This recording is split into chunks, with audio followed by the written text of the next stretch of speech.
Get ready, everyone, and you just might survive. Ruben and Jason are here with their X-Men deep dive. Going through all the X-books is their mission, so get ready for the Learned Edition. Things are getting weird in here. Ruben hopes another sword book gets announced this year. It's the Weird Dose of X, the X-Men comic show. It's the Weird Dose of X, guaranteed. It's the Weird Dose of X, guaranteed not to blow, except your mind. It's the Weird Dose of X, the X-Men comic show. It's the Weird Dose of X, guaranteed not to blow, except your mind.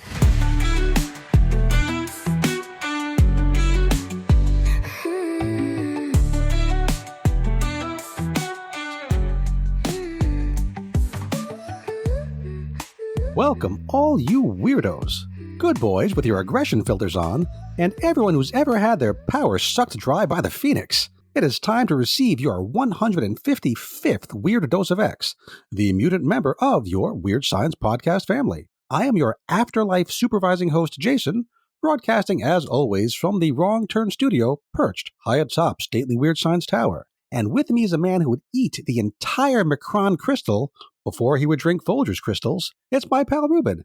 Hey Ruben, how the heck are you? Good. Doing well. Sipping my coffee, so not totally wrong. Not instant, I'm sure, right? It's not a Folgers. Nope. Very we don't good, do that very here. Good. I am back from my week off. My family and I were visiting in-laws in Pittsburgh, had a second graduation party for my younger kid for relatives who couldn't travel up here for the first one. And my wife and I got to spend the night of our wedding anniversary at a Pirates game. That was fun. They even had fireworks after the game, I guess just for us. Very, very thoughtful of them. Not the best baseball game I've ever seen, but the ballpark is amazing. The views of the bridges and the city.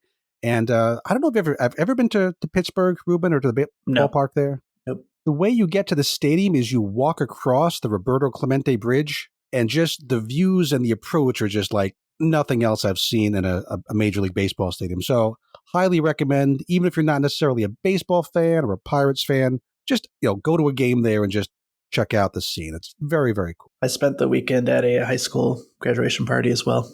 Kind of funny. You've been going to a lot of graduation-related events lately. I've seen you posting pictures about that. Strange, yeah. That time of year. Lots of barbecuing this weekend. We did hot dogs like 3 days. The Basically kids Friday, love that. Saturday, Sunday. Kids always love hot dogs. Yep. So thank you, Ruben, for running the show last week while I was away. And thanks to Matt for sitting in and keeping things going. That was great. I enjoyed listening to it. I never get to listen to a Weird Science X-Men show because I'm not going to listen to myself. I can't do that. So it was great to be able to hear it. I listen to every episode. Really? I cannot listen to my own recorded voice. I just can't. I don't know how anybody can listen to my recorded voice, but I guess a few people do. So I like to listen to it because I realize how little I actually pick up when we're talking live. I'm like, oh, we talked about that?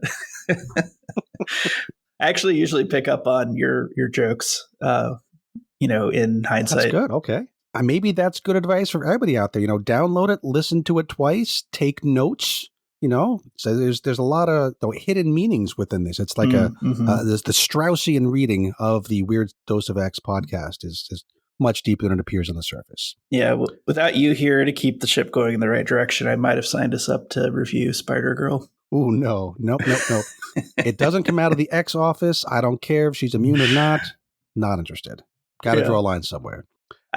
Here's what I'll say. As long as the X is not on her belt, we don't have to touch it. Okay, that's an interesting line to draw. If she decides that she's part of some X team, then maybe we'll have to pick it up. But until then, it stays in the main Marvel cast. Good to know.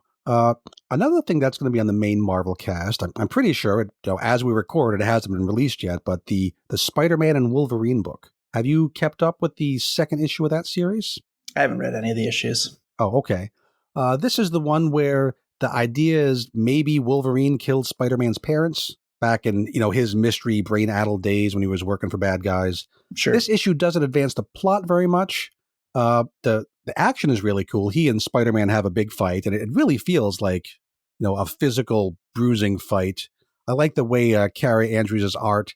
He shows like simultaneously this current day fight and the videotape of what Wolverine may have done to Peter's parents, and the way those are juxtaposed are really cool. Yeah. But yeah, it ends with, it appears that Logan murders Spider-Man to death in the final panel. Pretty sure that's not going to stick, and kind of a side mini-series that doesn't even come out of the Spider-Man office. But that is what appears to happen in the final panel. Pretty good. Mostly for the art. The story itself is not moving forward very quickly. But if you want to keep up with something interesting that has Wolverine in it, that's a pretty good book. And then I have only one semi-news-ish item. I like to click through the solicit sometimes to see what's coming up. And here's something from the solicit text for Uncanny X-Men number 22, which is 6 issues in the future after today's issue. I'm not going to spoil anything about what the issue itself is about, but the first line of the solicit in all caps says, "The lead-in to next month's game-changing event." So I guess we have a game-changing event heading our way in October. I couldn't find much else about this online. I did see, going back through Tom Brevoort's blog archives, in April, he said there were plans for, quote, a big X-Line event around October, so I guess this is that. And I think I know what it is. Okay, I was going to ask you to wildly speculate, but if you think you can actually nail it down, please go for it. I think it's this X-Men of Apocalypse series. So if you notice in the Age of Apocalypse story that we're going to cover today, it says to be continued in September, X-Men of Apocalypse Alpha number 1. Boy, I'm going to say I think they're two distinct things, because we'll definitely talk about that back up when we get to Giant Size Age of Apocalypse. That feels like, it's kind of a mini-series off on the side that doesn't really have to do with the current day main continuity books. I think it will. I think Revelation's going to play into that, because we've seen him teased. And then I was thinking recently that, back in the day we had Sugar Man teased for a little bit, right? And I was like, we did. What is Sugar Man going to be about? Maybe he's going to be trying to get back to that universe. We had, he's not called Holocaust anymore, but the character who was Holocaust in Age of Apocalypse, he was in that Heir of Apocalypse book as well. Yeah. My thought is that these people are going to be working together to try to get back to their world where they were in charge and enjoying things. That's very Ultimate Universe, very Maker kind of a thing. Yeah. I'm gonna take the other side. I don't think that's going to happen. I don't think that Brevoort and company are going to take the future of the X-Line and tie it into something from the mid-90s like Age of Apocalypse. I don't think that's what he wants to do. So I'm gonna say it's going to be two different things. You have a lot more faith than I do. I don't know about faith, but it just doesn't seem like their kind of thing. Hey, we'll find out in July, August, September, October. Find out in 2.5-3 months. The other thing I thought is perhaps we'll see something spinning out of the Hellfire Vigil that will set up a clear here's the next thing plot point. We'd think so, yeah, because that comes out next week, which again feels earlier than this other book that says it's going to spin out of the September book into October. So maybe it's previews setting up for a thing to really be set up. But that's what I was guessing, because those Hellfire stories always seem to set the trend for here's the next big thing. Well, I don't think a whole team is going to get wiped out again, which was, of course, my favorite part of any of the Hellfire Galas, because that's the kind of sicko I am. Yeah. But again, we'll find out. That's starting next week. We'll see the Hellfire Gala, these other things unfolding over the weeks and months until whatever this event is in October. And surely we'll get a lot of PR well before October. But as for right now, all we really know is some event coming in October. 12 issues to find Abigail Brandt. I'd read it. We'd review it for sure. We do have 2 actual books that came out this week that we will be covering in detail. And these are Uncanny X-Men number 16, which is the end of the Dark Artery arc, and also Giant Size Age of Apocalypse number 1, the next issue in what is essentially another Kamala Khan miniseries. But first, we're going to discuss not just 1, but 2 chapters of the Infinity comic. These are Astonishing X-Men numbers 26 and 27. Chapter 26 continues the ongoing Cuckoo's Song story arc, and Chapter 27, which came out this morning, it doesn't. We'll get to that. Both chapters do share the same creative team. Writer Alex Patnodel, artist Philip Sevi, colors by Michael Bartolo, and letters by Clayton Cowles. Before we get started, I do want to mention that a physical comic was released this past week, printing 2 arcs from the Ashes Infinity comic.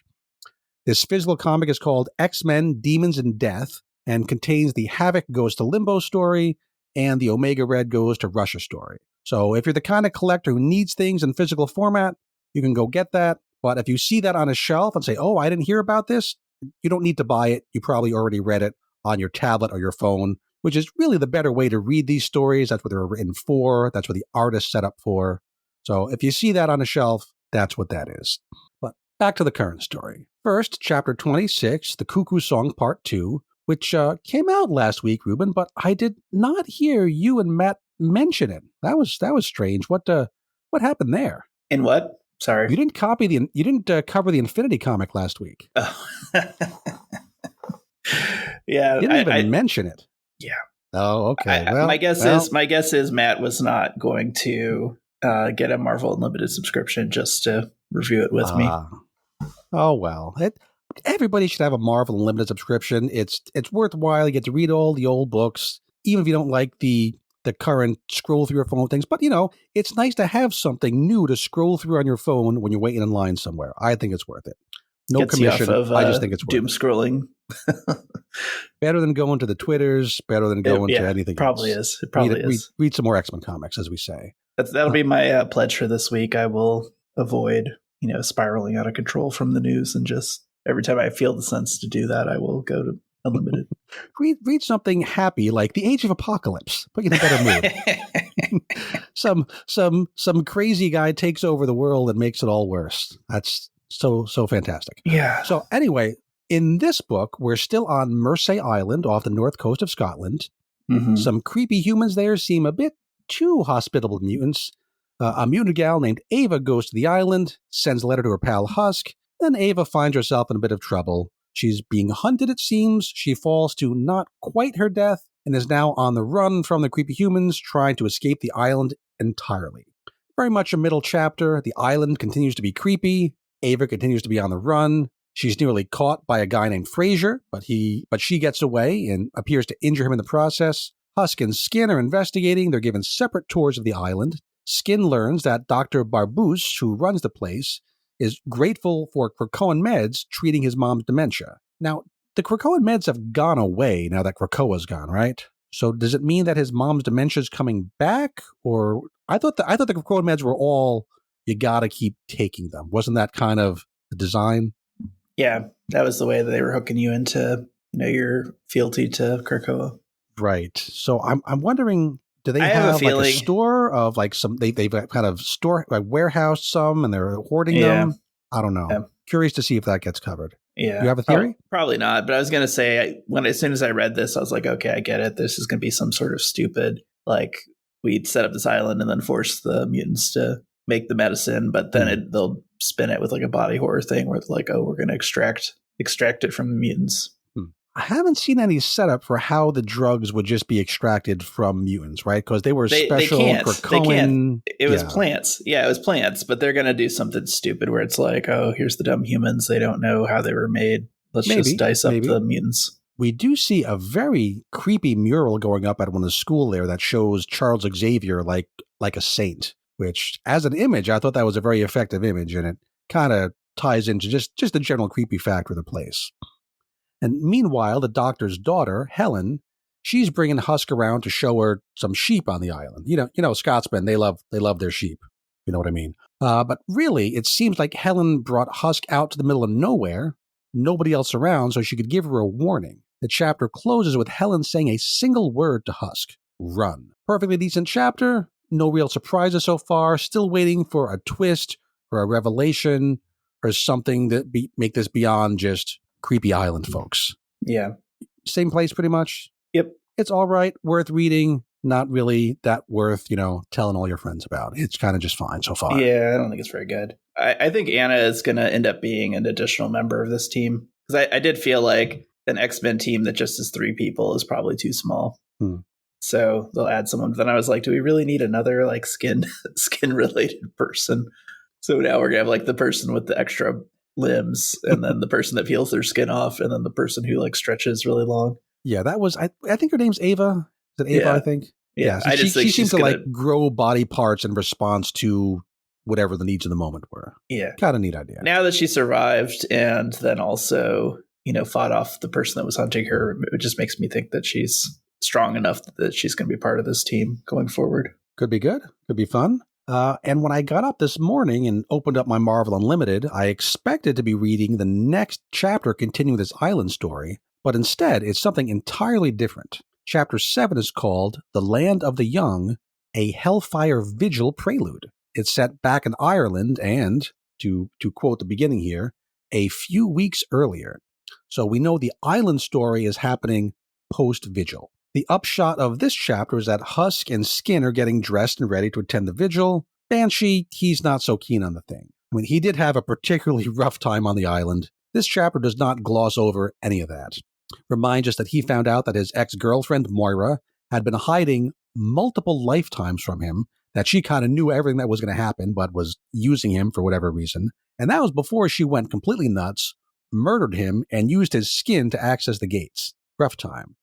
Banshee reminds us that things were so bad for him that a chunk of his traumatic memories had to be removed from his backups before resurrection, which I wasn't sure if that was brand new information, but no, this is something that came up in one of the Before the Fall one-shots, the Cy Spurrier one with Legion. So that is not actually new information. So instead of going to the party or the vigil, Banshee prefers to stay in his room drinking by himself. #relatable. I'm not big on parties either, and I've never even been killed and skinned by an ex-girlfriend, as far as I can remember. Someone is there who insists that Banshee changes his mind, and this is Owen the Leprechaun. Owen's been kind of on the fringes of a few of these stories. He's been around. Mm-hmm. And Owen turns out to be way more of a badass than he seems to be. He looks like just this little, Lucky Charms leprechaun guy. But he reminds us that he's one of the wee folk. What does he call himself? Basically a fairy, right? Yes. In the sense that he's magical, he can change his form. He only chooses to look like the cute little leprechaun. And now he chooses to be big and shadowy with claws. Yeah. Very scary. It's a weird tone here because it's like he wants to snap Banshee out of it, but to do so, he physically grabs him and throws him across the room into a mirror. Seems extreme. I was like, this is kind of abusive. It's like, oh, I need your attention. I'm just going to slap you around and toss you across the room into a glass mirror. No, thank you. You gender swap some of these characters here and it becomes problematic very quickly. But yeah, at this point, he throws him into the mirror and then he tells him a fairy tale story. Yeah. It's an actual Irish folk tale. It's not invented for this story. Yeah. I'm not going to try to pronounce the Irish names. Either apologies or you're welcome to Luke Hollywood for not trying to pronounce the Irish names. The consonants and vowels are all in the wrong places. But it's a story about a man who falls in love with a fairy princess. He goes off to the magical realm, stays there for a long time. He comes back to the real world, and as soon as he touches the ground, he ages 300 years in an instant, drops dead.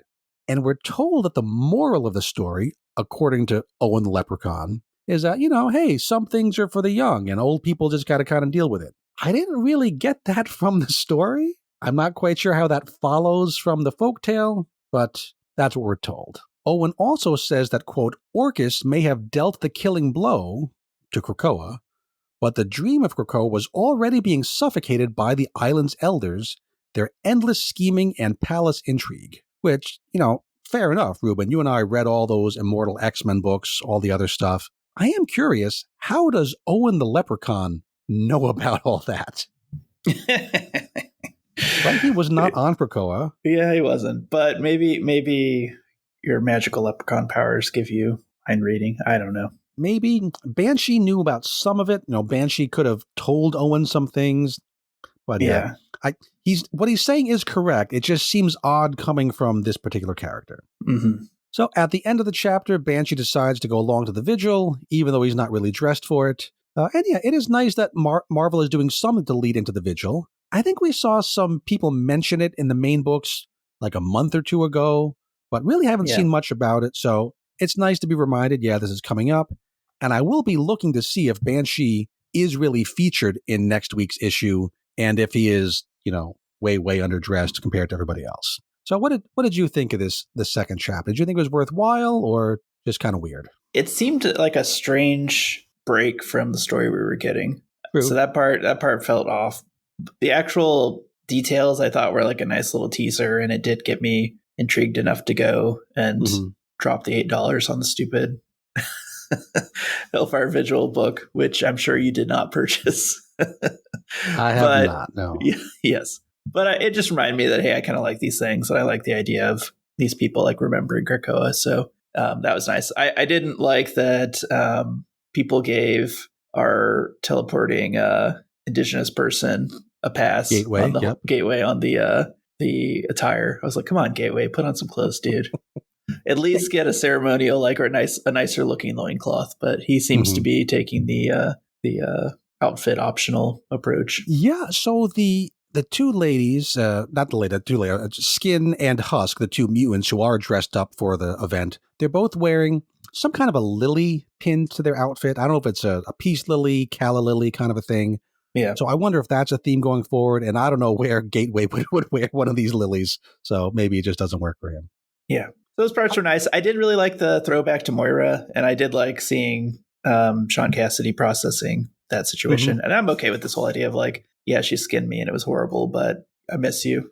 It's sort of sick and twisted, but I like it, right? Remember the good times, yeah. Yeah, at least he's dealing with it in some way, right? Rather than just kind of oh yeah, that happened and I've moved on 100% with zero memories. I'm always glad when the X-Office, remembers the continuity happened and that there should be some consequences for the past and leans into that. So we'll see how much of that comes from the Vigil. I'm okay with the timing. It is kind of weird to interrupt a story, but I mean, the other choices were to have this Hellfire Vigil in between arcs, but that would have been a couple of weeks earlier. Yeah. So I'm fine with them just doing it right before the gala itself. We'll pick back up with the other story, the island story. I mean, it did 100% what it was supposed to do, which was remind somebody like myself, oh yeah, you need to go and buy that stupid thing. So mission accomplished, Marvel. Good job. Well done. Okay, those are the 2 chapters of the Infinity comic. Can I give a score to that Vigil? Sure. Just to make myself sound more credible. I'm only going to give it a 6. I don't think it's fantastic, but it did float my boat. That's a positive 6. I like the idea that Irish folk stuff is being used in the story. I just don't think the moral that Pat Nadell wants us to take from it really comes from the story. I don't think that worked out. But maybe if I was able to pronounce the names, it would mean more to me. Yeah. Moving on, we have our first actual printed on physical paper book of the week, which is Uncanny X-Men number 16, Dark Artery Part 4 of 4. That's what it says on the cover. On the inside credits page, it says, The Dark Artery, Conclusion, The Voice of Darkness. Whatever you call it, it's written by Gail Simone, art by David Marquez and Luciano Vecchio. I think Marquez does the main scary artery story stuff, and I think Vecchio illustrates the other scenes. Yeah. Very different styles, but at least separating them thematically that makes sense. Color for all the pages by Matthew Wilson, and letters by good old Clayton Cowles. Now, thematically, can I comment on this really quick? Please. Thematically, I agree it works, but man, the quality of the art is just very jarring to me. It makes me kind of sad. I really like the stuff in the Dark Artery, and then the other stuff might work, but it just feels a little, I don't know, lacking in detail. It's much lighter, more almost animation-y, cartoony. Yeah.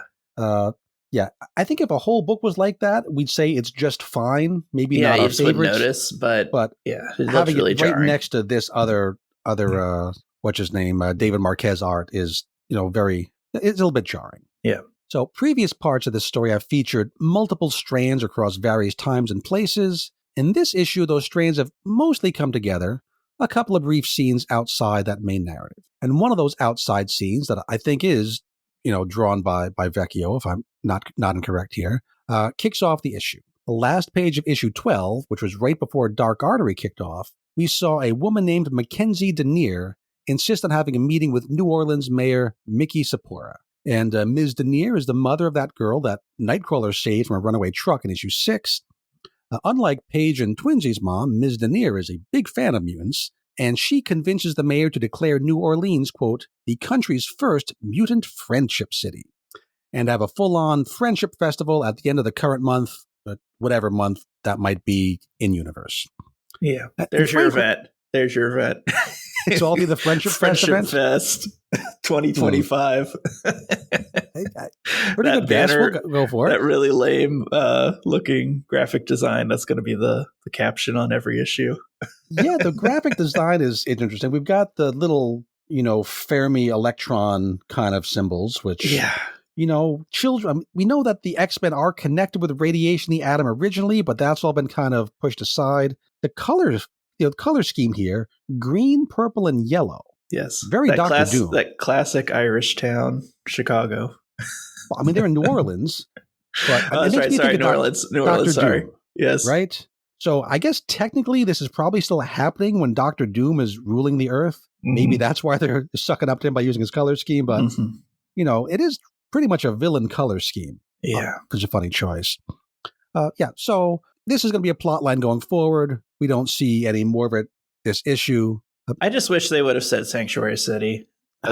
No, I know you're dancing around it. The political idea, but just the friendship city. It's just call it Mutant Sanctuary City. Like, I'm fine with that.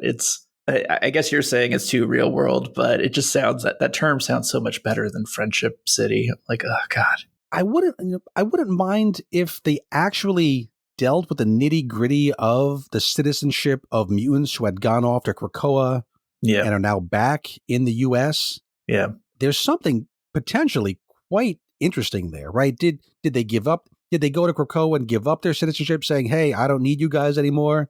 And now they kind of do. Did they have dual citizenship the whole time? How does that work? Could be fun, but Marvel's not going to get into that. I don't know, man. It's going to get.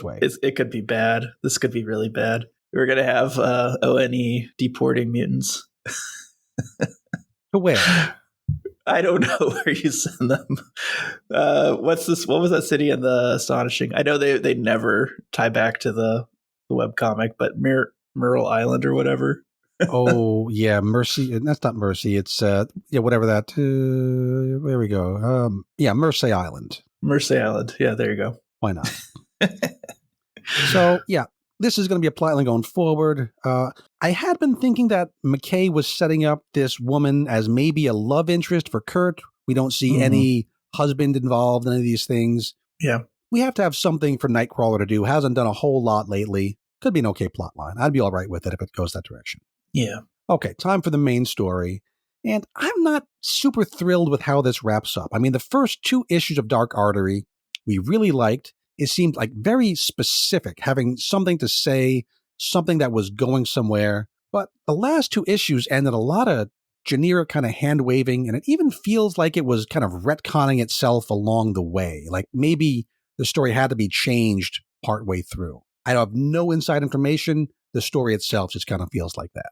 So let's remember. Can I talk one more bit about this whole thing? So I liked what the woman whose children were rescued did, where she comes out and talks about that. Right. That all works for me. And then I thought the government reaction was really missing the point, or just kind of, and maybe that's the point, is to say this is like kind of reality. Like we don't really get it. But I was like, what do these mutants care about? Food, music, rides, and games. Like that's not their issue right now, right? Mm-hmm. They're like displaced, and people are against them. So I was just like, if you were a mutant in this 616, even if you thought like this city, New Orleans, was a safe place to go, would you really show up to this festival? Like I sure as hell wouldn't. Maybe. Here's how I rationalized that. I thought to myself, how much of an excuse does New Orleans and people from New Orleans need to throw a party? Yeah. My answer was not very much.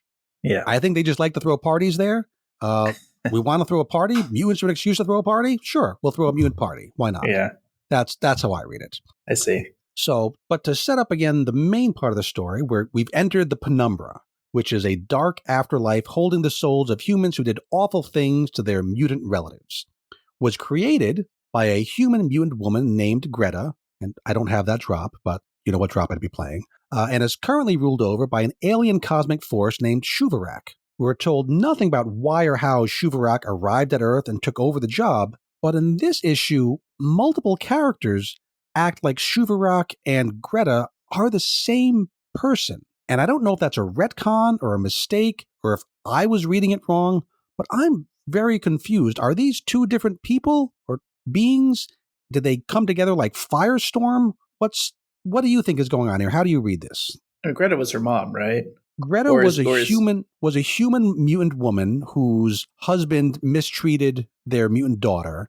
Yes. And Greta created this afterlife. And then we were told Shuvarak is this cosmic, maybe mutant force who was ruling it. And Greta died, right? Wasn't that the whole point of the I don't remember his character's name, but the Guardian, like she was the daughter, right? She was going there back in the ancient time to like bury her mother. Is that right? No, am I getting my characters Greta mixed is not Henrietta. Okay. Henrietta is the historical Black American woman we've been following. No, but Greta was Henrietta's mother, right? Or am I wrong on that? I don't think so. I don't think they were connected. I think so that was Greta's entirely just unrelated character. Yes, from I think long before Henrietta. Okay.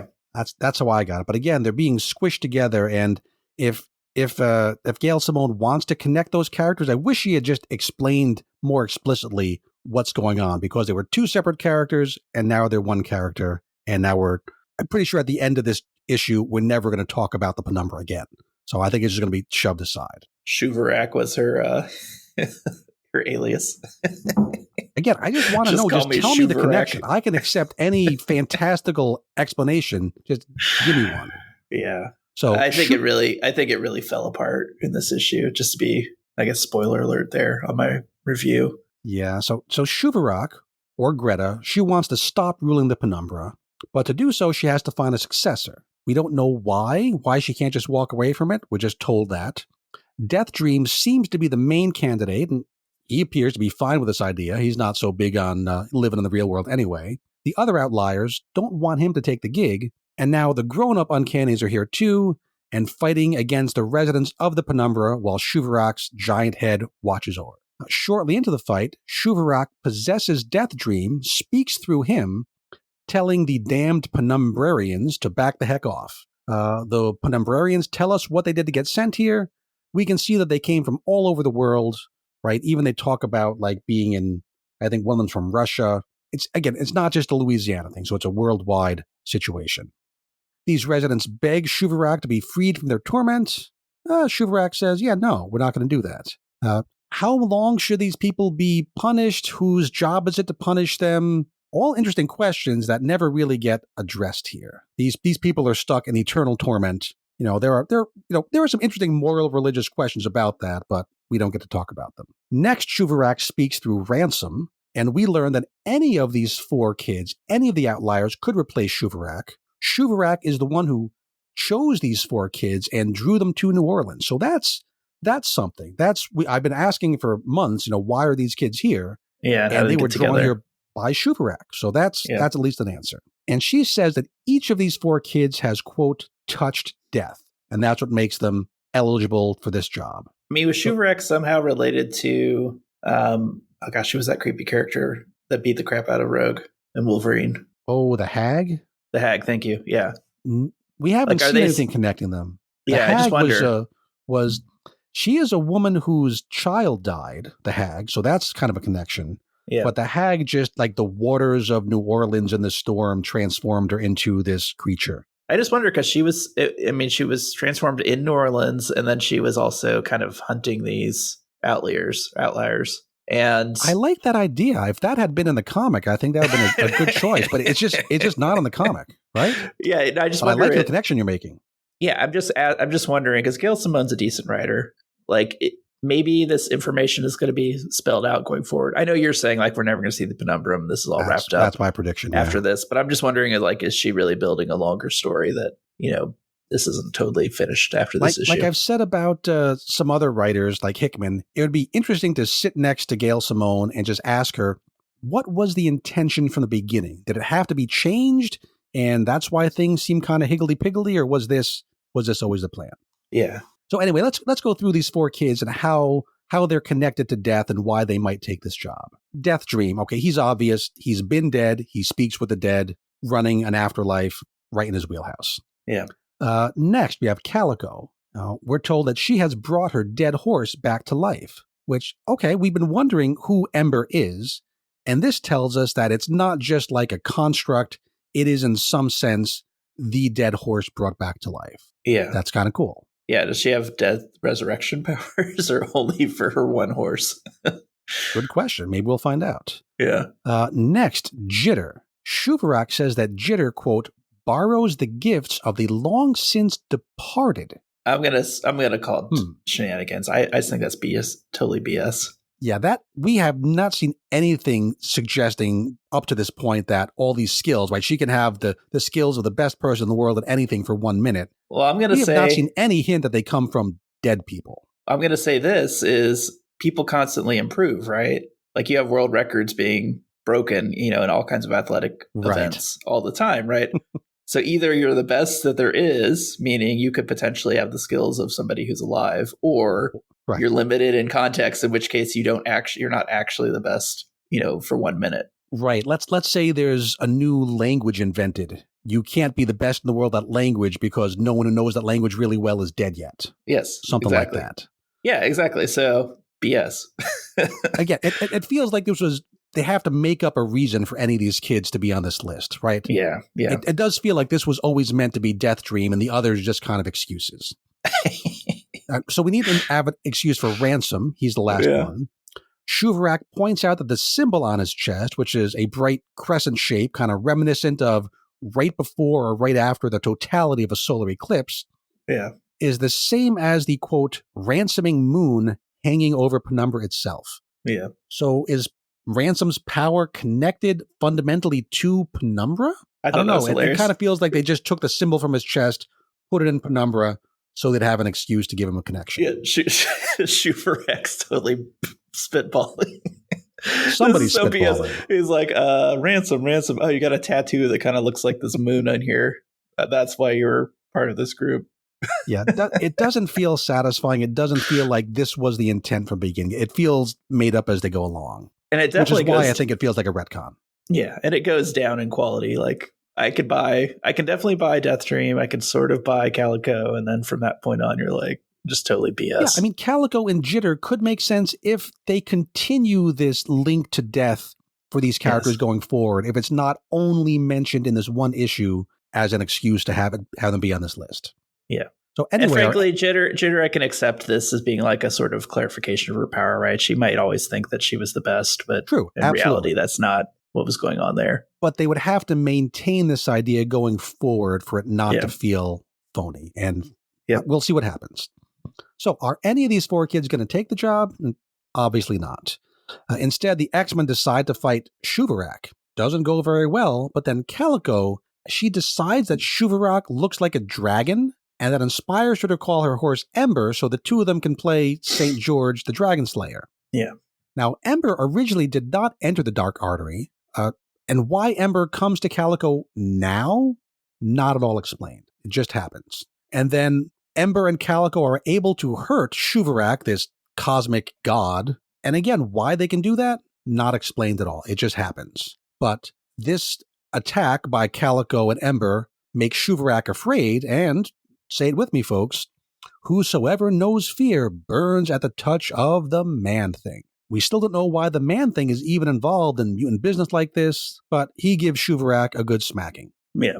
So there's a cool page with Rogue flying through Shuvarak and the flaming Man-Thing crashing through. I thought that was a pretty cool scene. The visual looks really neat. I don't understand how the pieces fit together, why the attacks work, why Man-Thing's here, but visually looks very nifty. Yeah. So now Shuvarak's ready to talk a little bit.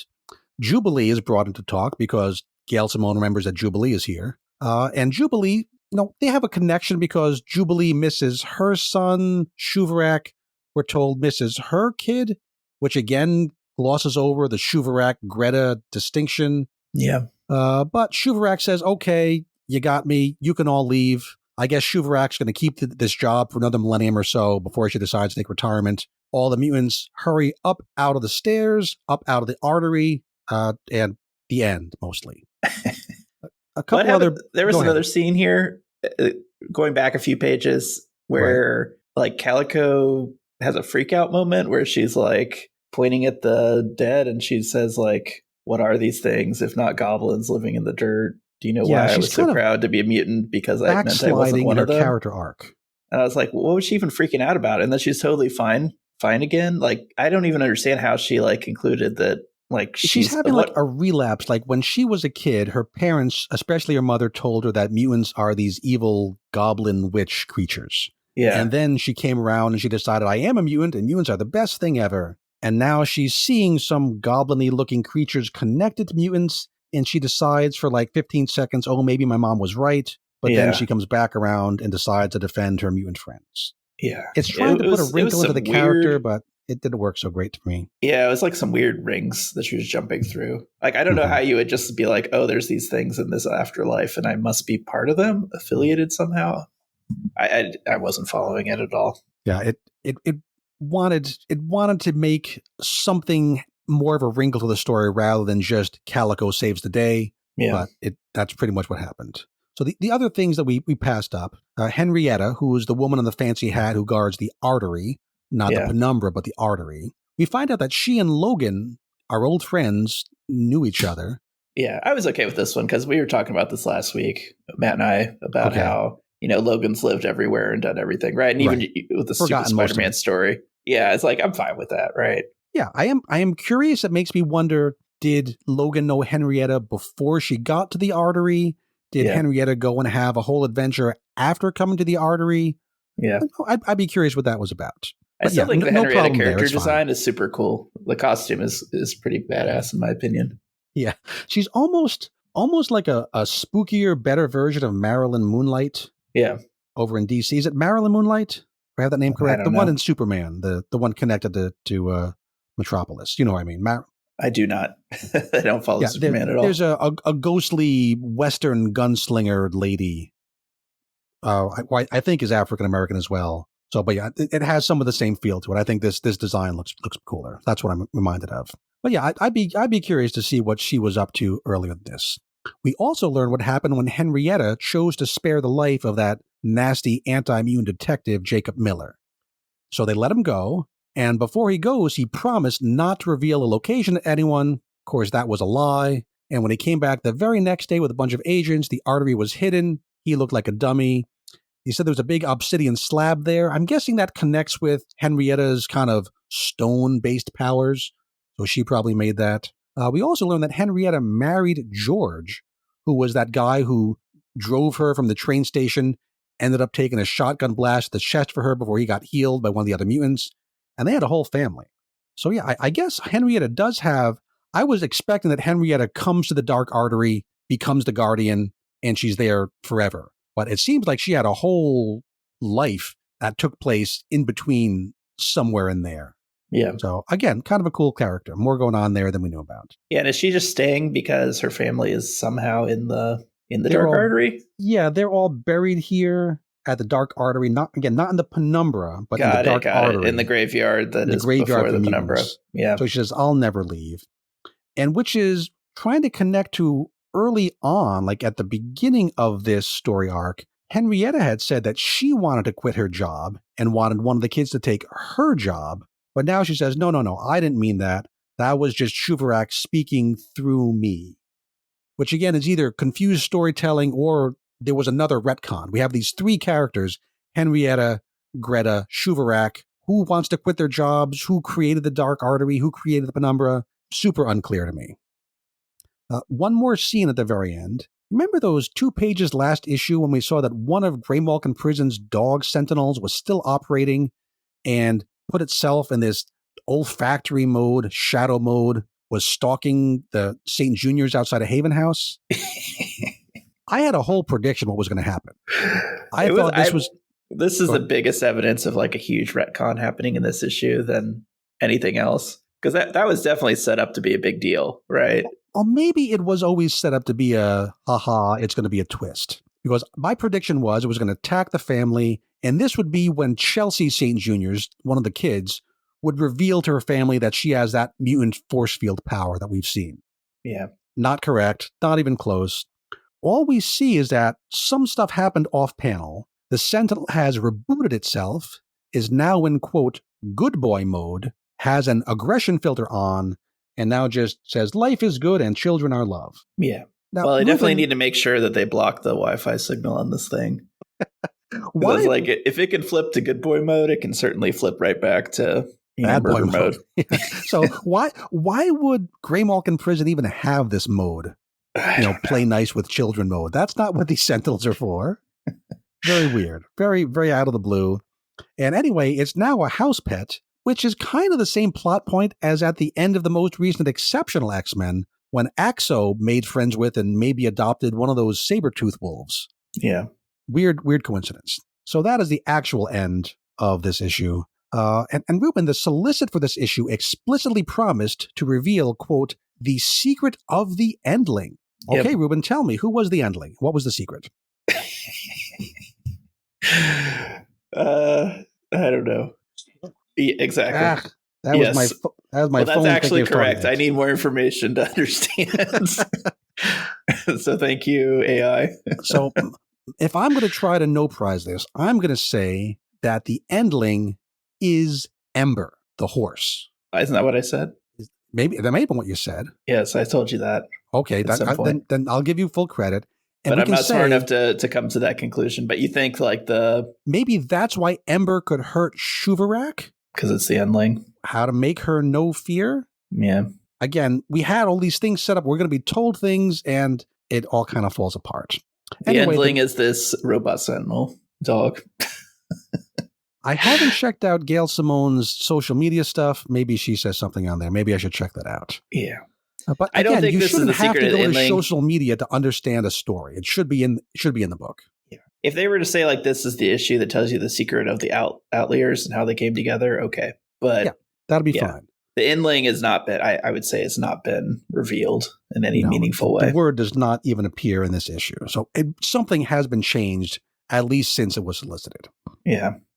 So next issue of Uncanny looks to be a one-shot about a horror movie featuring a murderous mutant teenage girl. That sounds like it could be fun. We could use a good one-shot story to kind of cleanse the palate here. Yeah. And this issue, again, the first two parts of the Dark Artery, very cool. Love the historic connections, neat stuff. I do really wonder what happened to change things along the way, because it feels like it was changed. And Ruben, I'm not going to tell you that I wanted one of the kids to be stuck in this afterlife, but at least that would have given this story some weight, some consequences, right? Yeah. Because there is no consequence to this story now. Everybody's right back where they were, except now they have a pet robo-dog. And again, I don't think we're ever going to hear about Penumbra again. I think Henrietta and Shuvarak and Greta are all just going to be kind of pushed aside. And that's kind of a bummer, because I thought it was a pretty cool idea. I like the Penumbra. I think it's, in my mind, this is a place you could revisit. If nothing else, it would always give artists an opportunity to draw like your characters in cool little goth outfits. Yeah, I hope we do learn more about it. I hope somebody takes the time to explain what's really going on, because it didn't happen in this arc. And I would say Henrietta, the character design, she deserves more than just hanging out in this Dark Artery, which is annoying. Yeah. Give her a flashback miniseries. I want to tell Henrietta, like, it's a graveyard. You're allowed to, like, at least go into New Orleans, right? Like, you don't have to just hang out in this tomb all the time. Yeah, we haven't even seen, we've seen that the graveyard protects itself, that humans don't know about it. So we don't really know what Henrietta does, like, on a day-to-day basis. Yeah. So a lot of questions, way more questions than answers here. We've been talking about this one way too long, and I think I'm going to give Uncanny X-Men number 15 a 5.8 out of 10. Some pretty cool art, some cool ideas, but it falls kind of into mush. Where are you? Yeah. I was going to say 5.5. The art is the only reason I give it more than just FE5, because I thought it was just a total disaster. Yeah, it's one of those disappointment things. It's not like it was kind of a crappy story all along and keeps being crappy like some other books that we've dropped. It felt like it was going to do something really nifty, and then it just didn't. That's a shame. Yeah. Okay, let's move on to our last book of the show, which is Giant Size Age of Apocalypse #1, which is the third #1 in a 5-part series. As usual, this issue has a main story and a backup that we hinted about earlier. The main story is called Who It Fights For? Did I write that down wrong? Yeah, Who It Fights For.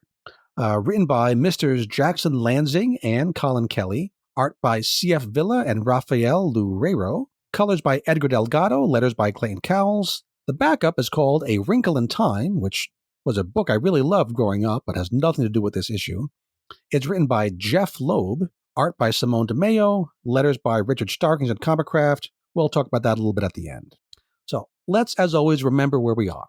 This version of Legion, who is all of the personalities of the original Legion minus David Haller himself, this Legion is sick of being around Kamala Khan. Hashtag relatable. Yeah, exactly. That doesn't make you a villain. Okay. I wouldn't so far.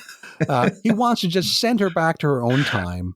But he took a wrong turn somewhere in the space-time continuum, and both of them wound up in the Age of Apocalypse timeline, which, as far as accidentally wandering into a bad neighborhood, that's about as bad as you can get. So to remind or just tell folks who might not know, the Age of Apocalypse was an X-Men event published in 1995 and was kicked off by Legion flipping out, deciding to go back in time to pre-Uncanny #1 days, and he says, hey, I'm going to murder Magneto to death before he becomes Magneto. It's like your whole, kill baby Hitler situation. He figures that without Magneto around, his father's dream would be that much more achievable. Unfortunately, it doesn't work out that way. Things go wrong. David winds up accidentally murdering to death his own father instead. And without Charles Xavier around, the world goes in a much darker direction. Apocalypse and his horsemen take over a brutal survival of the fittest mutant empire in North America, and the humans and their sentinels hold out in Europe and Asia. So that's where Ms. Marvel and this hollow version of Legion wind up. They seem to be stuck here. Legion says that at their last stop, the Phoenix drained him of so much power, he's basically run dry. No more time travel for him, at least not right now. And for much of this issue, Legion acts like and is treated like a fairly reasonable human being, which is vastly different than in the first couple issues. Right? He has conversations, he hangs around with other people. Yeah. A little weird, but I guess we can attribute this just to he would continue to be a maniac if he could, but he's just not able to anymore because he's run dry. And Kamala treats him just like, we can still be friends, which Kamala's annoying. But Legion and Kamala do run into Rogue, who is the current head of this world's X-Men after, at this point in Age of Apocalypse, I think Magneto's being tortured by Apocalypse himself. This was a fun splash page, the one where Rogue smacks Kamala right in her mouth. That's kind of neat. I liked how her face got extra big and balloony as well. Yeah, the perspectives. How many teeth do you think Kamala loses here? Because she's using her big powers. Yeah. Yeah, she can just replace them with hard light construct dentures, I think is that's going to be what I'm going to say happens. Yeah. But just like at every other stop here, Rogue quickly accepts Kamala and Legion onto their team, tells them all their top secret plans. It is fun to see this X-Men team again. There's one splash page where you can kind of zoom in and see characters in the background. Colossus and Kitty are here. They're a couple in this timeline. Magic is here as a little kid. Iceman is here. Morph's on the team. He's fun. Sabretooth's on the team. He had been working for Apocalypse, switched sides to the X-Men at one point. Blink is here. Most of the time when we see Blink in the 616, it is this Age of Apocalypse version of Blink who comes over to the main continuity. That's kind of fun. And also, just like in the other stops, a very busy person, in this case Rogue, takes time out of her super packed schedule to listen to and emotionally validate Kamala Khan. This time, Kamala says, out of the blue, quote, I wish I weren't a mutant. Yeah. Now, why does she say that? How is being a mutant one of her problems here, right? She got pulled along with this time travel thing for still no explained reason. She doesn't really have to be a mutant, at least not in a public sense. She doesn't have blue skin or 6 heads or a tail. She chooses to identify as a mutant. That is 100% her choice. Yeah. Very artificial identity moment. And if I ask myself, what is the biggest consequence of Kamala being a mutant in her own life? The consequence is that she's not dead, right? The only reason she was they brought her back. They were able to bring her back from death because she's a mutant. Yeah. So she doesn't like the villains that she got assigned. That's what she's saying.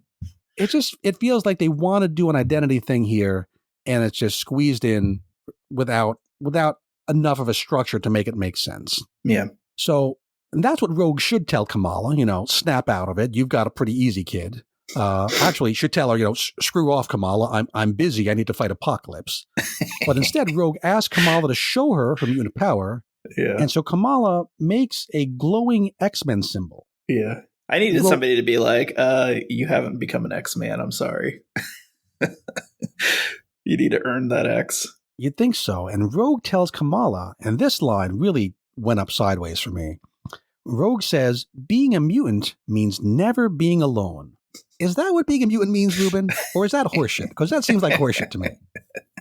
Right? The whole idea of being a mutant is it can be really awful for you, right? You can be horribly deformed. You can wind up alone, rejected. You could say being on the X-Men means never being alone. Yeah. But that's different. Very unearned moment. It feels like Lansing and Kelly are just doing identity stuff without earning it. Yeah. Okay, going past that. It's time for these X-Men to fight the forces of Apocalypse. They're fighting over a fragment of the Macron crystal, which I'm sure I'm saying wrong, but how do you pronounce these crazy words?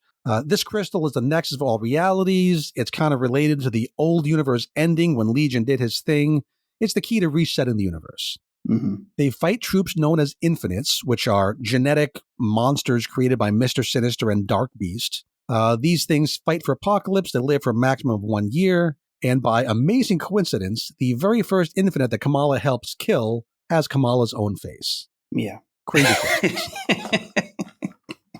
So I was like, they better all have Kamala's face, because I was like, this is just way too convenient that like the one that you fight. Would be crazy if I went back and opened up the old Age of Apocalypse comics and Kamala's face is just everywhere. Yeah. That would be fun. But that's like Stormtroopers, right? Like they're cloned and they're all Kamala Khan. Yeah. In the real ones, it's just like they kind of dissolve mutants into like this genetic soup, and Dark Beast and Sinister just recombine whatever pieces they want. Mm-hmm. Very much like Sins of Sinister timeline stuff. Okay. So the fight goes on. They make their way to the crystal. And I think Legion recharges himself from the crystal. Is that what happens? Yeah. Somehow he's powerful again. And I think it has to do with the crystal. Yeah, I think so. So not now, very well explained, but that seems to be what's going on. So he wants to recombine with David Haller, the lost part of him. Legion murders Ilyana, like little young teenage magic here, pretty awful. Apocalypse himself shows up and starts murdering people to death. We see him squish Iceman. We see him tear Colossus in half. Legion has a new plan. He says, we don't have to do anything but follow history back to the bullet that made this cursed world. So I guess he thinks now we can go back in this timeline to the point where Legion killed Xavier. Well, he knows Legion will be there, so that's when he can hook back up with David. Yeah. That actually makes sense. That's a pretty fun plot point. Yeah. Kamala calls out, no, this is not about you. And her power does something, right? Her hard light power is just make the story happen however the writer wants. I don't know what actually happens here. She seems to freeze Legion in place. Yeah. She affects the crystal somehow. Yeah. Kamala says, why is there always an apocalypse? Where's our utopia? Mm-hmm. And saying utopia is triggering where Legion and Kamala are going to get sent next, because they're going to the House of M timeline, which was created by the Scarlet Witch, intended to give everyone their heart's desires, their utopia. Mm-hmm. So that's where we're going next. And the story ends, and this timeline's all messed up, and it just stops. Yeah, we're finally going to a timeline that I actually am deeply familiar with. Oh, okay. Great. So I will be the expert on the next cast. Finally. But looking forward to it. Yeah. There's just too much hand-wavy stuff in this little mini-series for me. It's just stuff so happens much to happen. A lot Kamala of it just happens. is just the bestest ever, and everyone loves her, and she saves everything with her powers, which are not defined. Yeah. And it's the same story over and over and over again, just with a different background. And it's getting really boring. We do have a quick backup we'll talk about for like 30 seconds, because I don't really understand it. Called A Wrinkle in Time, written by Jeff Loeb. And Jeff Loeb, I looked up, his name is written as Jeph. Funny way to spell Jeff. And you know what this Jeff name is short for? No. Joseph. His real name is Joseph. And so they took out the os in the middle and made him Jeff. Mm-hmm.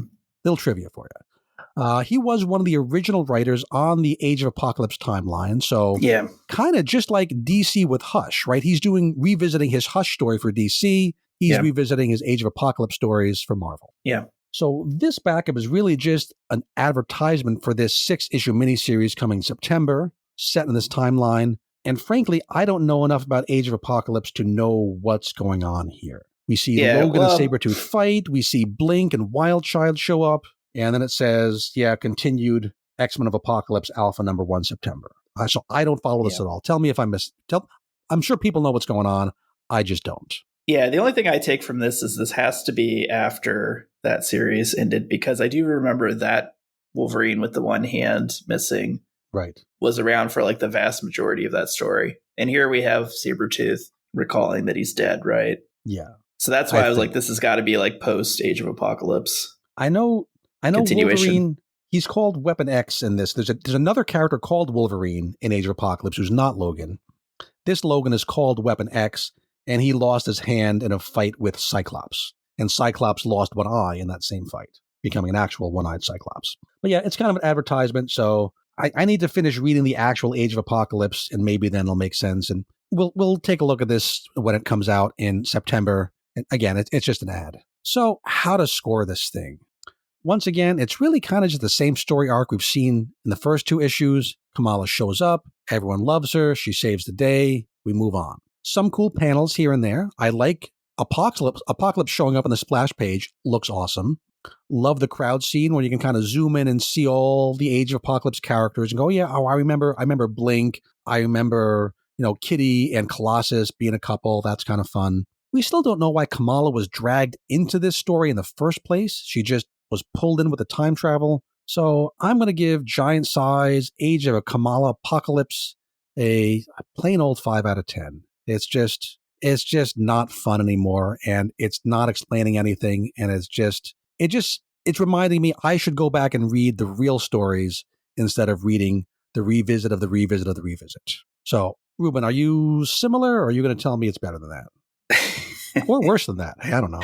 I think it's worse. I'm so out of this at this point, so I'm going to go down to 4. I just think it's not a good story, and I think it's supposed to show us why we should love that Kamala is a mutant now, but it just makes me think this is not the character that we needed. Yeah. For the Instead X-line. of making Kamala feel bigger, it's kind of making everything else feel smaller, which is not what you want to do. It's been making me look at this and finding things just to get annoyed with. And one thing made me annoyed was like you could the be scene. a YouTuber. That's what they do. Yeah. The scene where Kamala goes, right when they're first there, she like pulls herself up onto like a lamppost. Right, which is like the pose that she's done in her past covers and things. Yes, and I was like, seriously, Kamala, like you're in a freaking wasteland, right? Like you got to go, ooh, it's a lamppost. Let me go climb it. That's fun. Yeah, and this lamppost happens to be right in front of this huge Apocalypse statue. Yes, after walking through a field of skulls. Right. There are 2 more issues to this event. There's the House of M1, and not House. Is it House of M? Yeah, the House of M. And then there's the giant size number, the original giant size number 2, the only number 2 in the 5-issue series. And that'll wrap it up. So we'll definitely talk about those 2 things, maybe more briefly than we have, because it's just not a lot here to talk about. Well, that is the show. And Ruben, like I said, it's going to be a quick episode, except, of course, it's always the same length as every episode. Before we go, I do want to credit one of my sources. I always read the blog House to Astonish every week. I don't take from it directly. I'm not quoting from it unless I say I'm quoting from it, but it really, the guy who, I believe the gentleman's name is Paul, who writes it, he knows a ton about X history. Anybody who's listened this far into this podcast should really be reading the House to Astonish blog. Really good stuff. Check that out. Coming up next week, we have Helverine number 8, where I'm hoping Helverine gets to escape that black pyramid he's been trapped in. I'm guessing yes. We get X-Men number 19, which is the return of Doug Apocalypse. Yeah, now Tom Brevoort says that this will be an issue you'll want to keep handy in the near future. I guess saying it's going to be, plot important. We'll see. He also says it'll feature both Warlock and Bay the Blood Moon. So we have that to look forward to. And of course, the big book next week is X-Men Hellfire Vigil. Curious to see how that's going to fit in the timeline, because we have a lot of characters tied up in, I think Storm's currently in prison. So is she going to get out of prison? Is it set before she went to prison? Are the exceptional teens going to be there? Curious to see what happens, hoping it sets up something exciting for the X-Men in the future. We'll have to wait and see. So, recommended reading, go and read the original Age of Apocalypse. It's kind of a long event. It went on for a few months, and it was one of those ones where it changed the names of all the ongoing X books, like Cable turned into X-Man, that kind of a thing. But worth reading, a whole lot more fun than Giant Size. And I think I'm also going to go back and reread the Heir of Apocalypse book, because I want to remind myself what Dougie's current status quo is before I read the new X-Men book. And that's all I have to say, Ruben. Do you have any advice for our lovely listeners before they go on with their week? Yeah, read all million issues of Age of Apocalypse or any other X-Men comics. You are all weirdos. Weird science is the revolution. Weird science is the revolution. I like it, though. I listen to it every week.